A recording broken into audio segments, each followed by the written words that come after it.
Fala pessoal, Latos falando. Vamos lá pessoal para mais uma entrevista aí. Hoje eu tenho o prazer de receber aqui o Felipe Balestrin, né, que é gestor de fundo internacional relacionado ao setor de tecnologia. Na pessoa física investe em um assunto que é muito interessante, que é a parte de mineração em criptomoedas, né? E então ele vai falar um pouquinho sobre isso com a gente aí, tá? Mas se apresenta o pessoal aí. Obrigado por estar aqui com a gente, batendo esse papo aí. Vocês vão ver o que esse cara sabe. Bom, obrigado para todo mundo que está assistindo, mas especialmente obrigado, Jeff, aí, pelo convite. É sempre um prazer estar aqui dividindo um pouco do que eu sei com o pessoal. Eu que sou aluno da Latos também há bastante tempo, tive o privilégio de ser aluno do Jeff desde o começo da jornada aí, e que isso foi bastante importante para mim. Hoje eu sou gestor num fundo de investimento, somos especializados em ações de tecnologia, a única casa no país hoje que tem essa bandeira. Meu trabalho é acompanhar empresas de tecnologia, estudá-las para recomendar ou não se a gente deve comprar as ações no fundo, e um pouco do trabalho de apresentar o nosso trabalho também. Qual que é o nome do fundo? O fundo se chama Newton Tech Fund. A gente é uma gestora lá de Florianópolis chamada Catarina Capital. A gente está completando, por acaso, hoje um ano do fundo lançado. Oh, que legal. Então é uma data bem cabalística aí para a gente estar conversando. E claro, na pessoa física, eu sou investidor na parte de criptomoedas. Já acompanho esse mercado faz bastante tempo. Decidimos montar num grupo de investidores essa operação lá em 2018. A gente tem dois lados aí que eu vou procurar trazer para vocês. Um lado que é a operação da mineração em si, e outro do que é ter uma empresa que está numa jornada de captação, captando investimento em novas jornadas, aí, novas rodadas de captação, que acho que é um pouco da experiência que o pessoal também tem interesse em entender como é que funciona. Você sabe que eu sempre tive dúvida sobre essa questão, o que é minerar criptomoeda, né? Porque quando eu penso em mineração, eu lembro da Vale, né? Eu sei que não tem nada a ver, mas assim, e aí quando você usa o conceito de mineração, muita gente não associa que é totalmente algo tecnológico, né? Que é supercomputadores, não sei se são supercomputadores, mas são computadores, se eu não me engano, são placas, né? Usa mais a placa de vídeo, que tem um processamento diferenciado.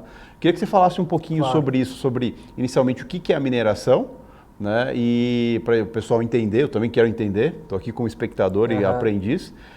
E também como que é esse mercado, como que vocês utilizam isso, né? Acho que é bem interessante o conceito que vocês utilizam de mineração, né? Perfeito.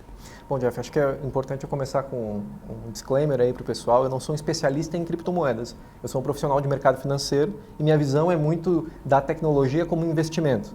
Então, para mim, é uma participação importante no meu portfólio que eu estou diversificando nessa tecnologia nova.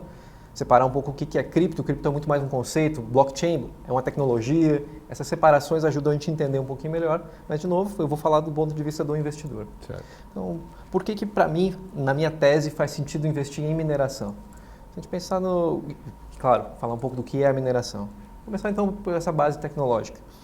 O que é uma mineradora? Uma mineradora nada mais é do que um data center. Um local onde a gente tem vários computadores que estão prestando serviço para um cliente. Eu poderia ter muito bem um data center com GPUs, as placas de vídeo, fazendo uma renderização de um próximo filme do Star Wars ou do Harry Potter para um grande estúdio de produção americano. Esse seria meu cliente, eu tenho a minha base tecnológica prestando serviço. Quando eu minero bitcoins, eu tenho meu data center com computadores dedicados para isso, prestando serviço para quem? Para a blockchain do Bitcoin. O que é isso? O que é essa prestação de serviço? O nome mineração, ele é bom por um lado e ruim por outro. Ele te dá a ideia de que você está lá tentando extrair e encontrar algum prêmio no final, como se você achasse uma pedra de ouro no meio de uma escavação. Enquanto, na verdade, o que você faz quando minera é processar transações. Então, digamos que o Jefferson tem 10 bitcoins, ele quer comprar um apartamento de luxo, ele vai pagar, sei lá, hoje 10 bitcoins valem muito, mas você vai transferir essas bitcoins para alguém. A blockchain do Bitcoin, que é uma tecnologia, ela é um banco de dados. Pensa num livro caixa, onde as transações estão registradas em sequência ali, e na hora que você fecha uma página desse livro caixa, você coloca uma senha de segurança, uma criptografia e vira para a página seguinte. Essa criptografia ela é tecnicamente muito difícil de se conseguir, então mesmo um computador processando precisa de muitas tentativas para achar uma criptografia que feche uma página. Essa criptografia de uma página, que fechou essa página, aparece na página seguinte. Daí o chain do blockchain, uma página é ligada na outra. Tá? Então, processar e incluir uma página nova é um desafio, um exercício muito grande de processamento de informação e uma página está ligada na seguinte, então você não consegue mudar o histórico dela. Essa tecnologia de base é a blockchain, ela dá muita credibilidade, muita segurança para essa informação que foi registrada ali na hora que o Jeff enviou esses bitcoins para comprar um apartamento, para fechar uma transação. O minerador, ele está tentando achar essa solução dessa criptografia que fecha a página. Para incentivar pessoas a prestar esse serviço, a white paper, o código do Bitcoin, dá um prêmio em bitcoins para quem faz esse serviço, para quem acha esse código final. Então, o computador que conseguiu achar isso ganha um prêmio em bitcoins. Tá? Daí que se vem o nome de mineração, porque entram novas minerações, novos bitcoins no mercado assim. O que acontece? Como fica muito aleatório, que é um pouco da prática, né? Como fica muito aleatório você ser o sorteado, o computador que conseguiu resolver, os mineradores se juntam em grandes pools, em grupos de mineradores que diluem esse risco. Então, se você faz parte de uma grande pool, você estatisticamente sempre vai ser premiado, porque alguns dos computadores que estão ligados nessa rede aí vão acertar aquele código final e ele pondera pela sua capacidade de processamento colocada ali dentro o quanto você ganha de dinheiro. O fator original do Bitcoin era uma coisa muito de sorte. As pessoas mineravam com um computador em casa, enquanto jogavam joguinhos, ganhavam Bitcoins praticamente de graça. Muito se perdeu aí porque não tinha muito valor real. E isso foi se tornando mais profissional ao longo da jornada. Tanto que uma analogia que a gente gosta de fazer é dizer que o mercado de petróleo já foi um mercado que gira em torno de uma commodity, já foi um mercado muito amador. Onde você conseguia ter um poço de petróleo com um carro de boi e levar esses barris para a cidade e comercializar. E hoje você tem uma plataforma de petróleo em alto mar, se profissionalizou, a barreira de entrada aumentou muito. O mercado de Bitcoin também foi se tornando cada vez mais profissional. Então, um pouco do que é minerar Bitcoins é computadores com alta capacidade de processamento, feitos dedicadamente para resolver essa conta matemática lógica da criptografia. Basicamente, a gente pode falar que minerar Bitcoin, as mineradoras fazem o que por exemplo, os servidores da B3 fazem, que é processar as transações, grosseiramente falando. Né? Isso. Grosseiramente falando, a gente pode falar assim que é como se fosse um data center da B3 ou de uma Nasdaq ou de uma NYSE da vida, só que está espalhado em vários cantos do mundo. O grande diferencial é que ao invés de você ter um servidor central, como a B3 tem, ele está replicado em todos os computadores que estão minerando. Ou seja, você não tem um risco de, por exemplo, alguém vai lá, ataca a B3 e... Uma bomba, um hacker, alguma coisa e para todo o mercado da B3. A graça do Bitcoin se você quiser criar uma informação falsa nele, você teria que hackear 50% mais um dos computadores ao mesmo tempo para conseguir criar uma informação falsa. Então, é virtualmente impossível você conseguir criar uma informação falsa. E se você quisesse mudar todo o histórico, como cada criptografia de uma página está presente na anterior, você teria que mudar tudo o que já foi feito até hoje. Então, é economicamente, virtualmente impossível você fazer. Por isso que se diz que a blockchain, que é uma das tecnologias que torna o Bitcoin possível, ela é tão segura, ela é o artefato mais seguro que a humanidade já criou. Entendi. A maior blockchain é a do Bitcoin. Por isso que hoje, quando um investidor compra Bitcoins, na minha percepção, ele está comprando a segurança que a blockchain do Bitcoin traz. E ele não faz a mínima ideia de onde está sendo processado isso? Ele está sendo processado em todos os nós, que chamam, em todos os computadores. Então, tudo ao mesmo tempo? Todos os computadores. Se você quiser pegar o seu computador aqui agora e baixar a blockchain do Bitcoin, é um documento público. Se você quiser colocar ele para minerar, você pode. Claro que é uma questão de conta, de finanças aí. Aí a gente está falando de realmente montar uma empresa ao redor disso e começa a outra parte da nossa conversa, que é realmente como é que você faz uma operação industrial de mineração de bitcoins. E a nível de legislação, né? Porque a gente vê, por exemplo, a China proibindo mineradoras. Ela alega alguns motivos, né? Um deles é a questão de clima, né? De ESG agora que se fala tanto, questão de carbono, questão de poluição, né? Porque a energia da China é uma energia suja ainda, né? Carvão. E como que funciona isso a nível de legislação? Eu sei que cada país deve ter uma legislação, né? E como que funciona? É tranquilo ou isso ainda... a gente já viu, eu gosto de Billions, né? E Billions os caras tinham mineradoras lá em determinados lugares e mineradoras clandestinas mesmo, né? E como que funciona a legislação disso? Tá. Primeiro com relação... Vou só comentar essa parte do clandestino. Claro. Na prática é muito difícil você fazer isso porque muito rapidamente o consumo de energia que você tem chama atenção. Então não é como se você tivesse um consumo de uma casa. Hoje num container eu consigo consumir 2 megawatts de energia. Que é muita coisa. Sim. É fácil a gente ter o consumo de uma cidade em uma planta pequena de mineração. É uma demanda muito grande de energia localizada. Então, você não consegue fazer isso clandestinamente sem chamar a atenção do provedor de energia. Mas específico sobre a legislação. É sim um liability, um risco quando a gente está falando do nosso investimento, acompanhar a legislação. Por mais que a gente consiga ser relativamente móvel com uma estrutura dessas, que as máquinas poderiam teoricamente ser transportadas, os containers também, é muito importante a relação que a gente tem com a geração de energia. E geralmente tem uma infraestrutura associada. Você tem que puxar postes, você tem que puxar uma série de elementos ao redor de você conseguir montar uma operação dessas. Então, é como se fosse uma indústria. É uma indústria. É uma operação industrial. Cada vez mais. O que antes era feito de maneira amadora, hoje cada vez é feito de maneira mais profissional. Então, para a gente é muito importante acompanhar a legislação. E a gente acredita que o governo americano vai se posicionar de forma diferente do que a China fez, até por uma questão de ideias muito diferentes. Para eles pode ser estratégico se posicionar de forma tão diferente. E a gente fica um pouco mais seguro em operar nos Estados Unidos, que é uma das vantagens. É importante dizer, eu não comentei anteriormente, nossa operação de mineração fica nos Estados Unidos, localizada nos Estados Unidos, por uma série de motivos. É fácil de entender a segurança que os Estados Unidos te dá, mas posso falar em mais detalhes. Eu acho que uma coisa que eu vejo, assim, ando estudando mais sobre o assunto, entendendo mais sobre o assunto, sou um completo leigo ainda, mas uma coisa que eu vejo é que, assim, em algum momento isso vai ser legislado, né? Alguém vai, em algum momento vai colocar um selo ali, ó, só pode fazer assim, assado e... Você acha possível os governos terem um controle maior sobre isso?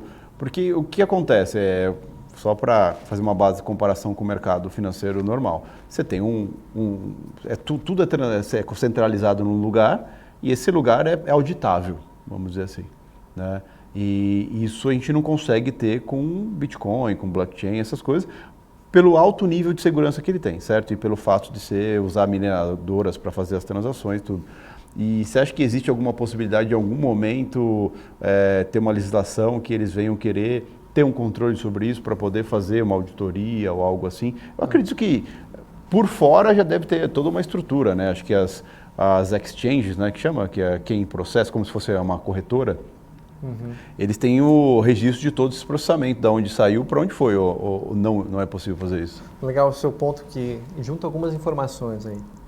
Bom, começando sobre o legislador. O legislador tem essa natureza de ser muito diverso, ele tem que olhar por toda a natureza da economia e da relação entre as pessoas. Então é difícil para ele acompanhar realmente a evolução de todos os lados. Não é como se ele fosse incompetente na hora que eu falo um comentário desses, mas ele tem dificuldade de acompanhar.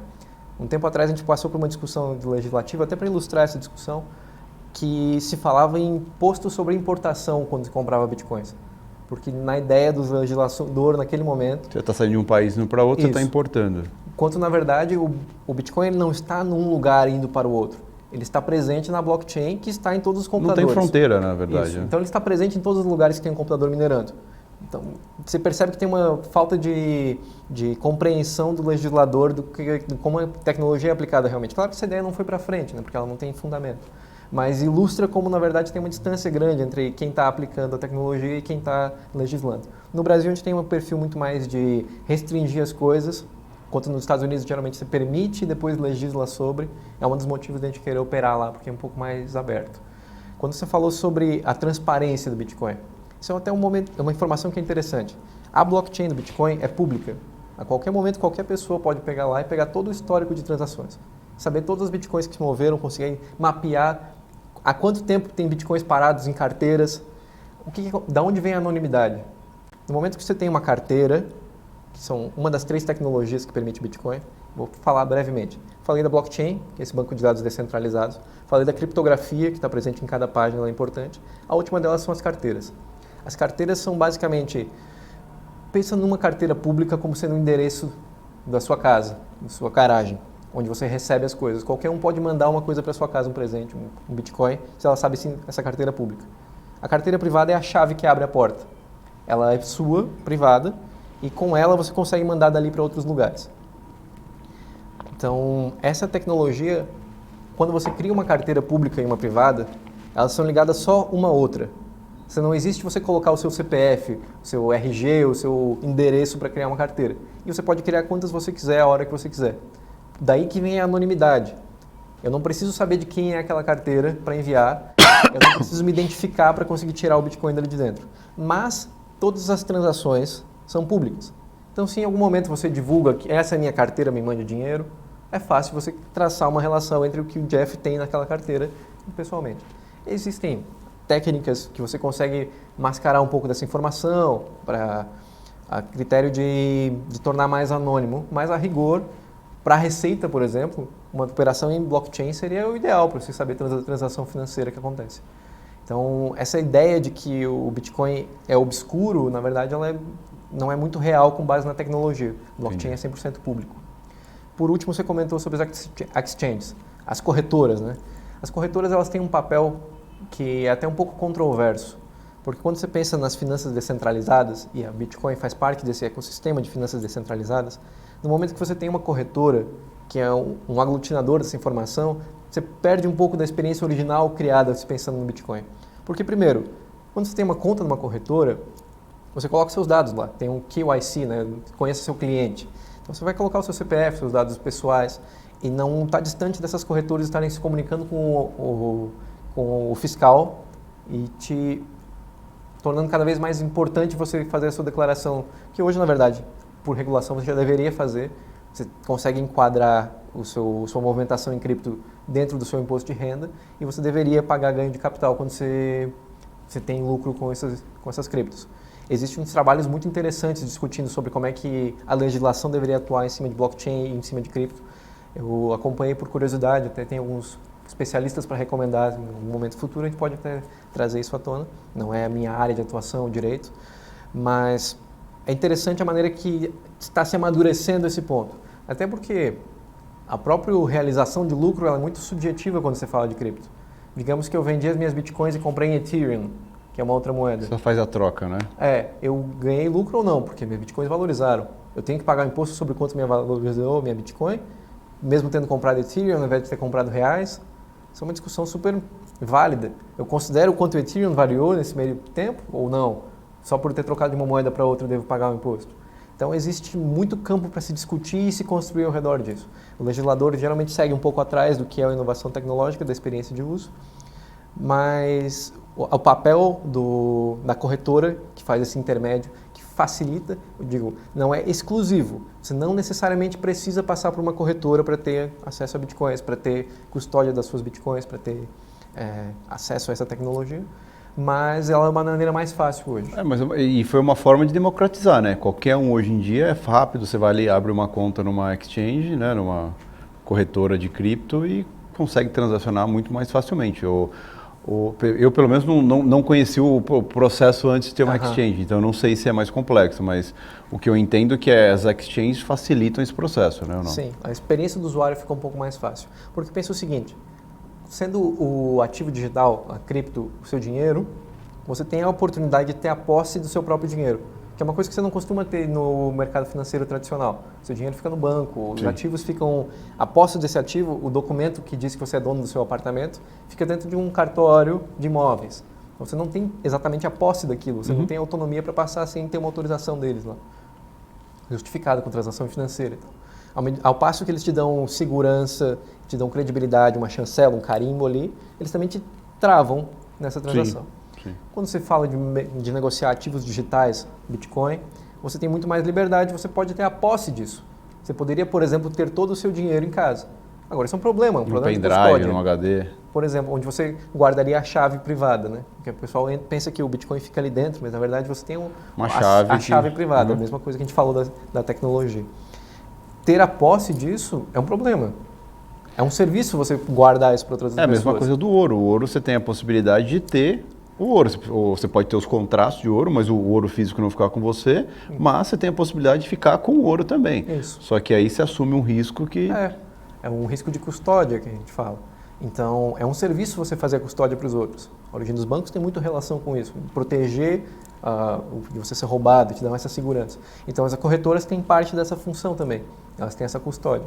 O pessoal mais conservador dessa visão de criptomoedas, até curioso chamar de conservadores, o pessoal mais raiz, é um termo engraçado para você usar, mas que olha dessa maneira, eles dizem que se você não é dono da sua carteira, você não é dono dos seus bitcoins. Tome cuidado com as corretoras. Enquanto na visão do usuário é uma questão bem prática, né? Ele facilita a sua vida para um usuário comum. Não, muito legal, muito legal. Agora mata uma curiosidade minha. Como que funciona essa estrutura que você utiliza para minerar? Me conta aí onde fica, como funciona, como que é alimentado isso a nível energético, Tá bom. né? Claro. Se tem questões envolvendo de ESG, carbono, conta um pouco para a gente aí disso aí. Como é que é a nossa indústria de Isso, mineração? como que é a sua fábrica lá de... Perfeito. Como um investimento, a conta é relativamente simples. Meu desafio é comprar máquinas. Hoje tem 3 grandes fornecedores do mundo que oferecem essas máquinas. Só 3? São fornecedores chineses que entregam computadores dedicados à mineração de Bitcoin. Ah, pronto. O que você chegou a comentar de GPUs no começo das placas de vídeo. Dependendo do protocolo, da tecnologia que a criptomoeda usa, ela usa diferentes tecnologias. O Bitcoin usa o CPU, o processador do computador normal. Sequencial, sim. Tá. O Ethereum, que é a segunda criptomoeda em valor de mercado, ela usa o GPU, que é a placa de vídeo. Então, toda essa demanda de as ações da NVIDIA estão subindo, eu acompanho isso muito por causa do fundo. Qual é a relação com o mercado de cripto e tal? É muito mais por causa da Ethereum. Claro que isso é uma linha pequena dentro do faturamento da NVIDIA, não vou nem entrar muito no detalhe disso, mas o Bitcoin é com processamento de CPUs.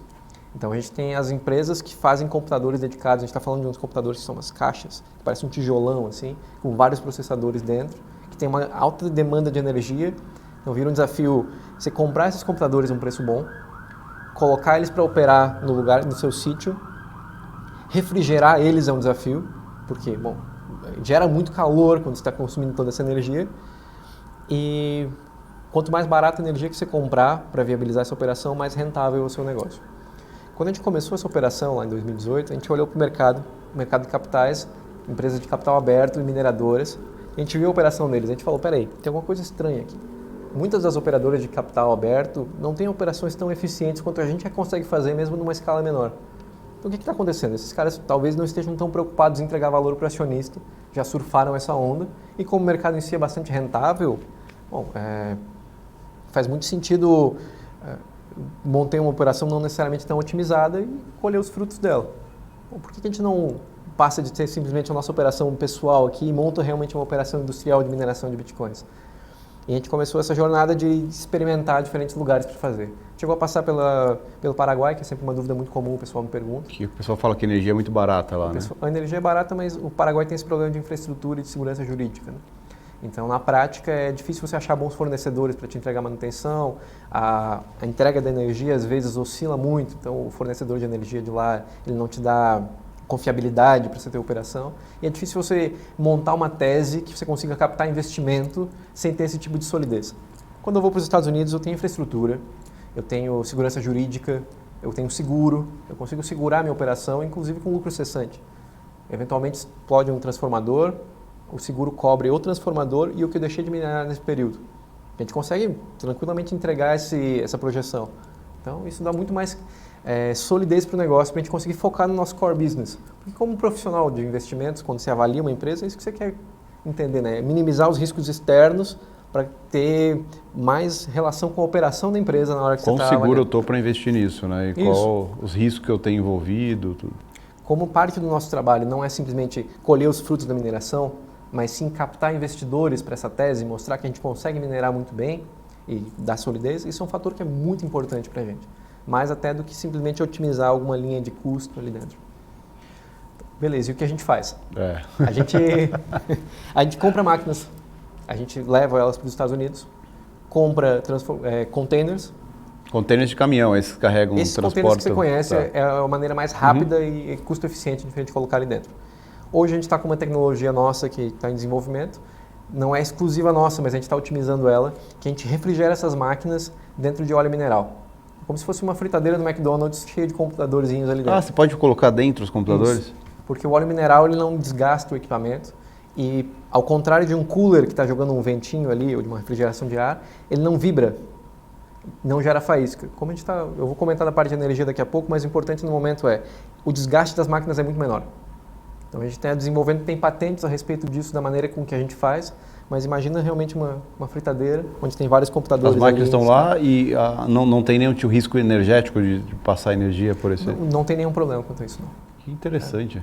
E isso refrigera de maneira mais eficiente as máquinas. Tem engenheiros mecânicos na equipe, tem toda a parte, inclusive é um ponto que é interessante, parte da equipe de desenvolvimento dessa tecnologia fica no Brasil.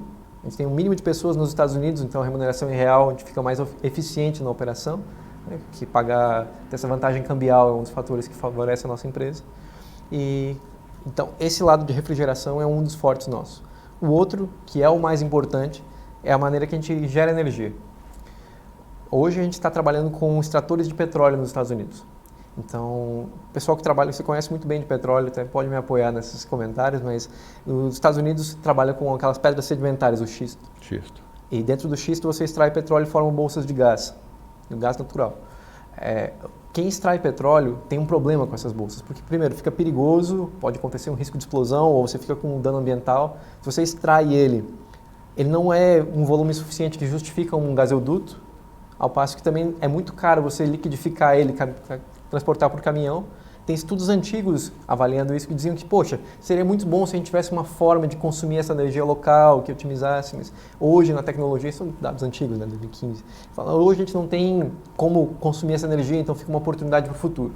Tanto é que eles queimam esse gás, né? Tanto é que aquelas torres que a gente vê aqui, o fogo incessante, né? Esse gás sendo eliminado, né? Queimado. Importante, numa queima pobre.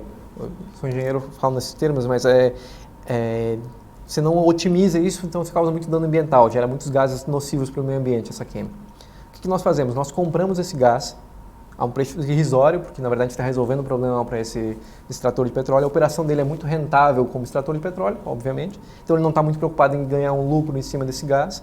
E a gente monta um gerador e consome esse gás próximo à extração de petróleo. É isso que eu ia perguntar, né? Então você monta o seu sítio, sua estrutura, próximo a esse extrator, esse produtor, justamente para você não ter um custo muito alto para transporte e nem transmissão de energia. Uma vez que eu monto essa operação, uso desse gás, eu queimo ele dentro do gerador de forma muito mais eficiente do que as tochas que eles queimam. Uhum. Então eu reduzo o impacto ambiental. Eu sou ecologicamente correto minerando bitcoins. E esse é um dos diferenciais da nossa empresa. A gente consegue gerar crédito carbono, a gente tem negociação para isso e ter um selo ESG, ecológico, por reduzir o dano ambiental que a extração de petróleo tem. Cara, que interessante.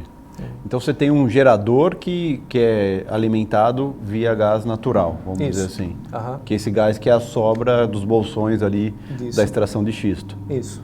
Tá. E aí me veio uma pergunta, né? Você comentou que eu achei super curioso, não sabia disso, que vocês mantêm os seus computadores mergulhados em óleo mineral. E como que esse óleo mineral é refrigerado? Pensa o seguinte, quando o óleo esquenta, ele sobe, ele cai por uma bolsinha ao redor e refrigera nas laterais. É meio que um ciclo contínuo. Ah, tá. Você não tem um processo de resfriamento dele. Ele simplesmente cai, o processo dele cair e voltar, isso. Ele já resfriou. Parte da tecnologia que a gente tem patenteada na empresa é de como otimizar esse processo, gastando o mínimo de energia possível. Porque daí a gente otimiza... Então, por exemplo, você não tem um ar-condicionado, nada disso. Porque uma vez eu vi um vídeo de um grande minerador da Ucrânia até. E aí ele estava explicando que minerava lá na Ucrânia porque a energia é nuclear e sobra energia, então ele paga muito barato. E como lá é muito frio, né, ele tinha uns tubos que ficavam em cima dos servidores lá assim, que ele pegava o ar de fora, né, pegava o ar frio e jogava ali. Ele não usava essa tecnologia de... E ele falou assim, por isso que a gente aqui energia barata e o resfriamento de graça, em teoria, né? Ele só tem umas ventoinhas para puxar o ar frio para dentro, né? E aí você falou do óleo mineral, eu fiquei na dúvida, mas e quando o óleo esquenta, né? Mas esse é todo o jogo, viu, Jeff? É como é que você otimiza o mínimo de consumo de energia para manter as máquinas numa temperatura que elas consigam operar com o mínimo de desgaste. E é muito da inteligência de engenharia vem ao redor disso. É muito do que a gente se diferencia no mercado. Primeiro, por posicionamento, comprar energia barato e saber como levar essas máquinas para estar minerando nos Estados Unidos, que tem toda uma inteligência de importação, de ciclos de mercado, de ciclos tecnológicos, a gente pode entrar nessa discussão. É muito do know-how que a empresa entrega para a gente como investidor, mas especialmente esse lado de engenharia mecânica, que por acaso eu sou engenheiro mecânico também, fico muito feliz de poder comentar nisso. Hoje em dia a inovação vem muito mais ao redor da programação, do digital, da inteligência artificial, é legal ver isso ainda acontecendo nos dias de hoje. Assim, de maneira tão tácita, né, tão prática, que é a otimização de um processo de refrigeração de um sistema de data center. Porque o grande custo aí quando você fala em mineração de cripto, equipamento, energia e refrigeração. Que refrigeração, geralmente você está usando energia para também, está gastando energia para isso também. Na verdade, o próprio equipamento, ele não é tão representativo. O capital investido, ele, claro, importa dentro de você ver o retorno sobre o seu investimento, mas como linha de custos, para nós, importa muito mais manutenção. Então, quando eu falo... dá muita manutenção o equipamento? Essas máquinas exigem bastante atenção. E o que acontece é meio que saber otimizar isso é um diferencial. Você saber aproveitar partes de uma máquina que dentro de outra e fazer meio que o seu próprio ferro velho. E qual que é o ciclo de vida de uma máquina dessa? Comprou uma máquina nova agora, botou ali para ficar 24 horas ligada, 24/7, né? Fica. Quanto tempo ela dura, em média? Depende muito. Varia bastante. A gente tem uma questão de 11% do quadro tendo em constante manutenção. Assim. Entendi. Sempre tem um ciclo ali dentro. A gente está implantando essa submersão agora, parte da nossa operação ainda está com refrigeração com os coolers, e a gente acredita que esse ciclo de manutenção vai cair muito com a refrigeração em óleo mineral. Mas esses containers, eles não têm nenhum tipo de ar-condicionado? Porque você falou de cooler, mas o cooler, o ar que ele gira é o que? É um ar ambiente ou um ar refrigerado que vocês também têm que ter? Quanto mínimo você precisar refrigerar o ar, melhor. Vai depender do estado que você está, né? Da região que você está. Regiões mais quentes, você é forçado a gastar mais em energia para refrigerar. Seja em volume de ar, seja em temperatura do ar. É sempre uma questão que você vai fechar na conta ali, o que faz mais sentido na operação. Até durante a época do ano você ajusta isso. É muito da inteligência e da engenharia ao redor da operação. Então não tem uma fórmula correta. Uma região mais fria, que tem extração de petróleo, para a gente vai interessar muito mais um tipo de mineração. Agora, se a gente for para uma Geórgia, um estado mais quente, provavelmente a gente vai precisar usar um pouco mais de inteligência para otimizar essa parte de refrigeração. Então, vira muito do dia a dia da empresa. E é justamente por isso que a gente diz que, aos poucos, a indústria vai se profissionalizando. Entendi. Ao passo que eu gosto de comentar muito isso, viu, Jeff, que como a gente é minerador de Bitcoin, porque a gente acredita na tese de valorização do Bitcoin, mas porque a blockchain do Bitcoin é quem melhor está pagando hoje. Nosso know-how é o data center. Nada impede que uma mudança de contexto econômico nos oriente para mudar a nossa operação para atender um outro Então, o seu foco é minerar Bitcoin? Hoje, sim. Entendi. É a moeda que me dá a maior solidez para projetar o meu modelo de negócio e captar investimento. E essas outras que vêm surgindo, essas menores, assim, como que elas são processadas? Como que elas são mineradas? Vira uma dúvida, né? Porque entendemos Bitcoin, o tamanho que ela virou, Ethereum, que você citou, que é a segunda maior. E essas menores, quem que faz todo o processamento delas? Quando a gente fala de criptos, eu gosto sempre de fazer uma analogia. Você pensa muito mais numa criptomoeda como uma empresa. Então, quando a hora que você avalia uma empresa, você avalia as pessoas que estão ao redor daquele projeto, você avalia a tecnologia que está associada, como é que vai ser a aplicação daquela tecnologia, qual o mercado que existe ao redor daquela tecnologia. O meu métier é avaliar empresas dessa área, então para mim isso é bastante natural. Mas as diferentes tecnologias, os diferentes protocolos vão ter regras diferentes do jogo. Algumas moedas você não minera necessariamente com capacidade de processamento. Não é o proof of work que a gente chama, né? É a prova de que você minerou, que você gastou energia e processamento ali dentro. É um proof of stake, por exemplo, que é os mineradores são aqueles caras que detêm maiores quantidades de moedas paradas. Então, é meio que você detém mais ações daquela empresa, você tem maior poder de voto e você ganha mais ações com valorização da empresa. Então, uma outra lógica de funcionamento.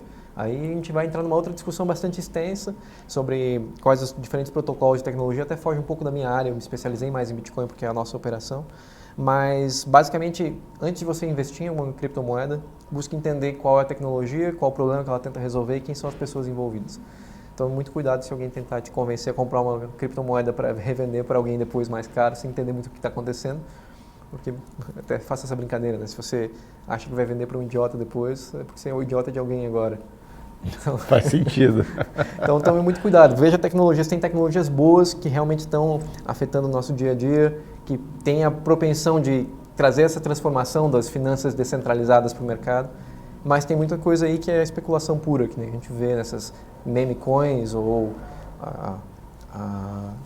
essa que estava associada à última série de sucesso do Netflix lá, dos Round 6, teve uma criptomoeda que teve um boom de crescimento junto com a própria série, e em certo momento todos os criadores simplesmente venderam todas as moedas que eles tinham guardados e embolsaram $3 milhões, e quem comprou aquilo dali em algum momento ficou com a...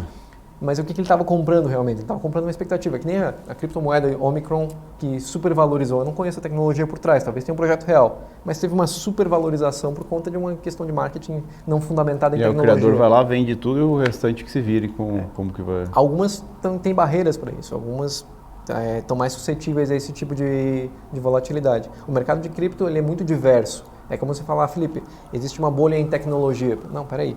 Tecnologia 2020 não é mais tecnologia de 2000, onde a gente estava falando de uma bolha das .com. A gente está falando de um mercado muito diverso, em que pode ter uma super especulação em cima de um metaverso, que agora é um assunto da moda, mas segurança cibernética, semicondutores, tem entregado resultado consistente e soluções importantes para o mercado. Então, quando a gente fala de criptomoedas, avalie realmente a tecnologia que tem por trás, entenda um pouco mais, veja qual é o histórico dos profissionais que estão ali envolvidos. E aí você vai ter muito mais consciência na hora de investir, assim como você deve estudar uma empresa antes de comprar as ações, seja na Bolsa Brasileira ou onde for. Não, fantástico. E é um mundo gigantesco, né? Eu quanto mais eu converso com especialistas, porque é interessante que assim, eu venho tentando olhar para o Bitcoin, mas eu quero entender como funciona a tecnologia. O pessoal às vezes se preocupa assim, não, como que eu compro ou vendo, como que eu ganho dinheiro com isso, né? Mas eu acho que é importante também você entender o que tem por trás disso, né? O que você está comprando, o que você está vendendo. Com certeza. Né? Tanto é que a gente já teve um papo com o Portilho do BTG e é onde ele estava explicando as motivações dessas movimentações, que muitas delas não têm explicação. Aham. Né?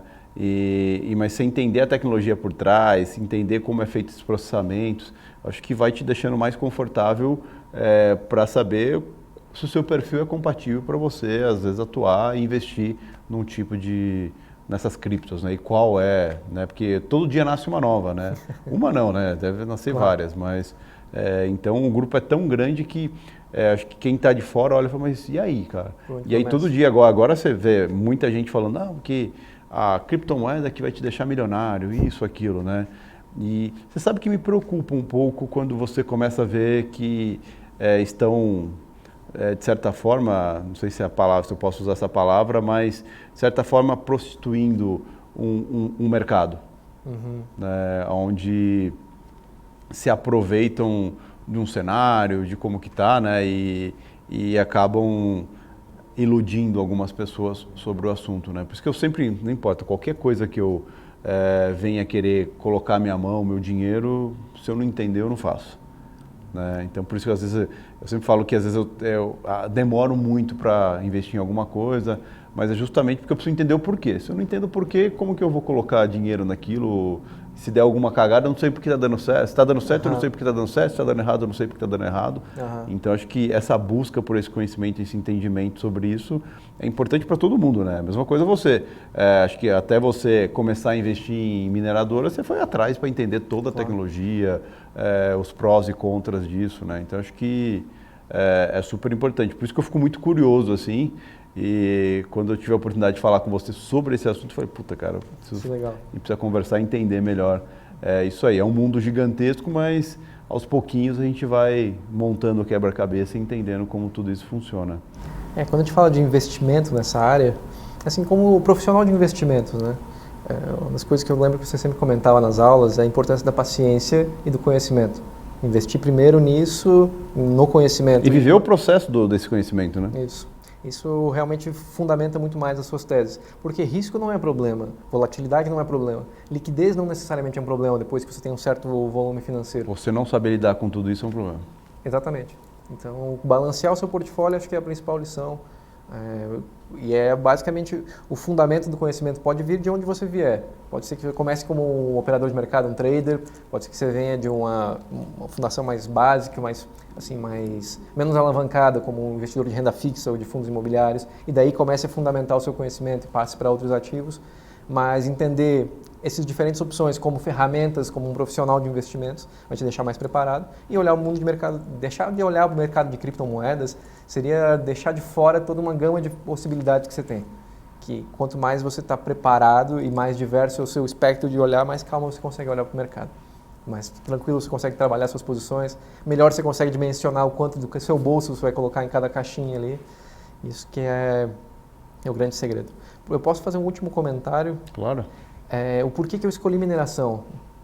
A vantagem para mim de investir como minerador é que eu estou exposto à possibilidade de valorização do Bitcoin sem necessariamente estar exposto tanto à volatilidade do ativo. Porque na hora que eu estou investindo em mineração, eu estou trazendo esse Bitcoin a preço de custo, que deve estar girando em média uns $8 mil hoje.